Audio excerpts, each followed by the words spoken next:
Hi everybody, it's Monday the 24th of July, and we're starting the third week of My Jewish Friends. And for those of you who are just joining us, thank you for coming. For those of you who've been around for a while, some of this will be repetitive, but tying together the themes of the last 3 weeks. We're in a period right now which is called the 3 weeks. I really launched my Jewish Friends on Facebook on what was called the 17th of Tammuz. It's the Hebrew month of Tammuz, and it's the beginning of this 3-week cycle. And the reason that's a significant day, it's a fast day. And what we're fasting is kind of the beginning of the destruction event that ultimately led to the destruction of the Second Temple, and where we remain in exile of the Holy Temple. It was also when the sacrifices stopped. There's a lot of things that happen on that day. And for those of you who were around 3 weeks ago, it was, kind of similar to my own theme. I was doubting whether I should use that day, and I took it as a sign from my son Zachary, who you'll all learn a lot about. The day we read from this kind of daily dose of what life will be, or what life should be, in preparing ourselves for a messianic time. It was called From Sorrow to Joy. And part of the reason why the temple was destroyed was because of unwarranted hatred. And the one way we combat it is by spreading peace and truth. And we can nullify both the cause and also end this period we're in right now. So that's kind of how we started. I learned a little bit about a story you may be familiar. If you're not, I'm going to share it with you. And by no means am I a rabbi. I'm here to kind of give my spin on it. But, you want an official opinion, ask your local Orthodox rabbi. If you need one, I can find you one. So it's the story of Kamsa bar Kamsa. Now, Kamsa was the friend of this dignitary in Jerusalem, and Kamsa was bar Kamsa. Bar means son, so there's a good chance they were related. Bar Kamsa was the son of Kamsa. So this dignitary, back then when you had a party, you would send your servant to kind of bring the guests, and by accident, instead of his friend Kamsa was brought, his son Bar Kamsa was his arch enemy. And so the story goes like this. The person who's hosting the event sees his enemy seated at the table, and he tells him, you got to leave. And so, because he's already there, he's like, you invited me, I'll just pay for what the cost is, just don't embarrass me. And so the man said, no, that's not good enough, you got to go. And so Bar Kamsa says, I'll split this event with you, just don't embarrass me. And he says, no, that's not okay. He says, I'll pay for the whole event. And at the end of the day, the person who's hosting the event threw him out. And it wasn't just that. There were some rabbis who were basically sitting there and didn't stop this from happening. And it kind of showed that they agreed with this person holding the event.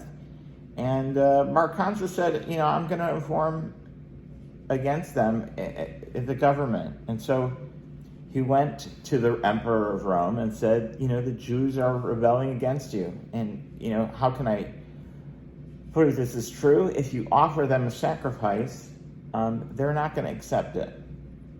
And so what had happened is the Romans had offered a sacrifice, and Bar Kamsa, right before he was supposed to offer it at the temple, he made it ritually impure. Some say it was in the white of the eyes that perhaps the Jews considered ritually impure, but non-Jews didn't, or he slit the lip. Regardless, this person did something that basically made it so that the priests would not accept the sacrifice.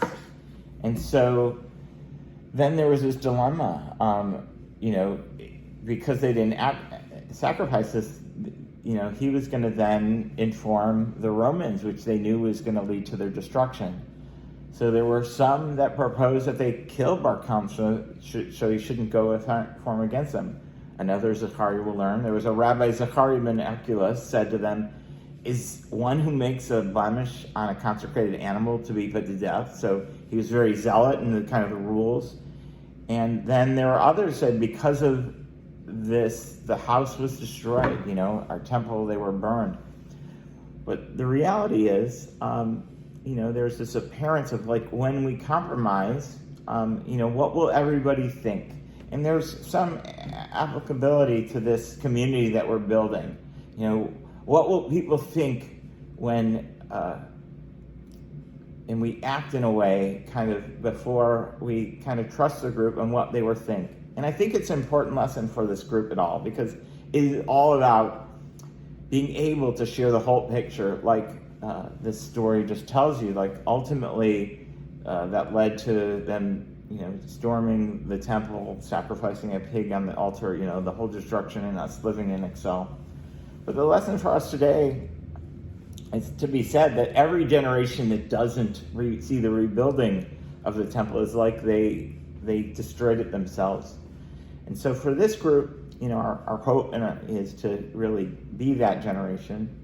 I share with you about my son. Maybe he's the third Zachary in this story, who ultimately helps us fix and repair our parts of the earth. Or people sees the people with completely opposite views of us and challenges them, but ultimately is extremely kind and decent, because he sees I may have completely opposing views to you, but I see you, I hear you, I understand, I listen to you.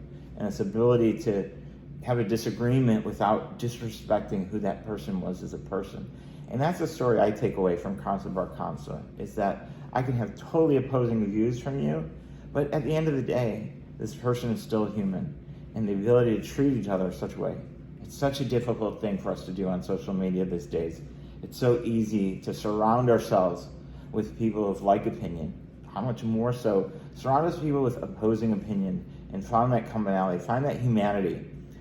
Treat them as if they're sitting in front of you before you compose that response. What would you say to them versus trying to change their mind? Try to see where they're coming from. See it was the message that they're trying to share. And ultimately, even if you disagree with them, treat them with kindness and respect. And with this, may we all merit in a time that we are reconnected, if you believe so, with your loved ones. And we're able to see a time where there isn't any of us hurting each other, and we're peaceful, kind, and we merit the rebuilding of this temple in our days. And in doing so, this Wednesday, which is called the 9th of Av, it's the 9th day of the 11th month, so kind of consider it the Jewish 911. It is when both temples were destroyed. Other things were events that led up to the destruction, or the World War II, which was the destruction of 6 million beautiful souls, and lots of things that happened that we will see with the coming of the Messianic era. The end of that day, it will be seen from a sad day, the saddest day on the Jewish calendar, to a day of celebration, and we should all see that immediately.